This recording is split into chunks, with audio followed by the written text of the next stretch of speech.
Well, it's Wednesday, time for another awesome topic in meteorology, and this one's all about something I really enjoy, outflow boundaries when it comes to thunderstorms. I bet it's something everyone watching this has experienced, but you might just not know the name for it. So we'll get into it. It occurs with a lot of thunderstorms, even just decent-sized thunderstorms, but of course you can have these with your larger supercell storms as well. So if you're looking off in the distance, you see a rain shaft coming down, that cooler air descending from the thunderstorm cloud with all the heavy rain associated with it. Once it impacts the ground, it has to spread out in all directions. And as it does so, it brings that cool air along with it in what we call our outflow wind gust and our outflow boundary. So you have your heavy rain or downdraft within the thunderstorm, the strong winds, and all the rain right underneath the storm. But then as it hits the ground and spreads out in all directions, we get that outflow, and that can cause new storms to form. We'll get into that in a second. But these outflow boundaries, also known as gust fronts,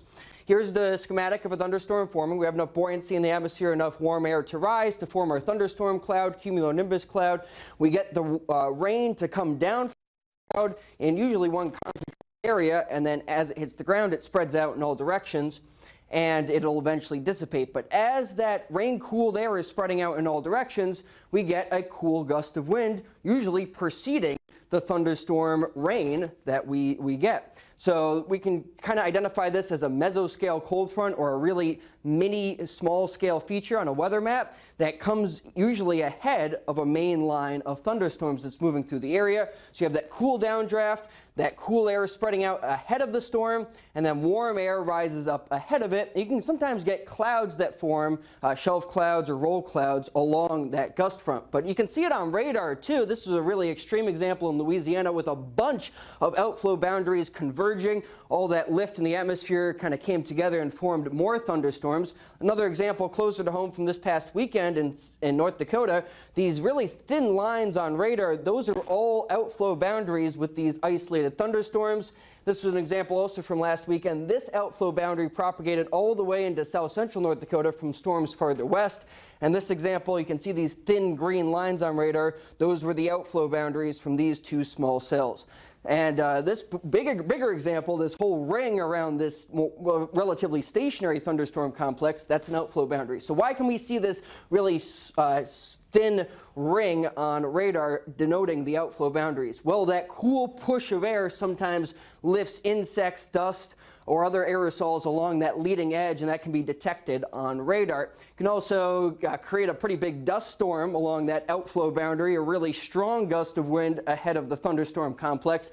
Example from Sioux Falls last year, and it can be seen on satellite too. This is from a different part of the world where you have a lone thunderstorm coming up with the outflow boundary associated with that cool air spreading out ahead of it. But I mentioned that you can sometimes get these shelf clouds that form along that outflow boundary. So you have all of this cool air coming down from that thunderstorm, the rain, and the cool air spreading out ahead of it.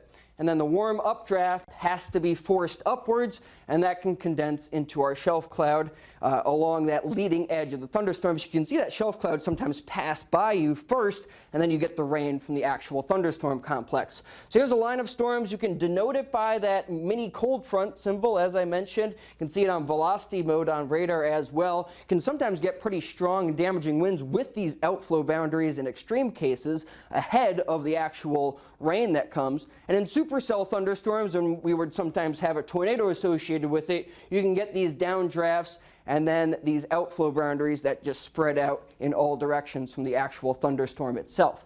So they can be short-lived or they can last for longer than a day. So it can be a focusing mechanism for new thunderstorms even a day after the outflow boundary has formed. So that's why knowing the position of the outflow boundary can help meteorologists pinpoint the location of where new storms will form even the next day. These outflow boundaries can act as a trigger mechanisms, especially when they converge on each other. That provides more lift in the atmosphere for more storms to form. And the way we can try to identify these subtle outflow boundaries to predict where new thunderstorms will form is either on satellite, on radar, you can see these outflow boundaries, or using surface weather observations denoting really small-scale subtle wind shifts.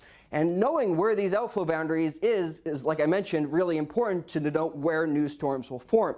Here's an example where you can see that outflow boundary on radar coming out from this complex of storms, providing enough lift in the atmosphere to provide more storms.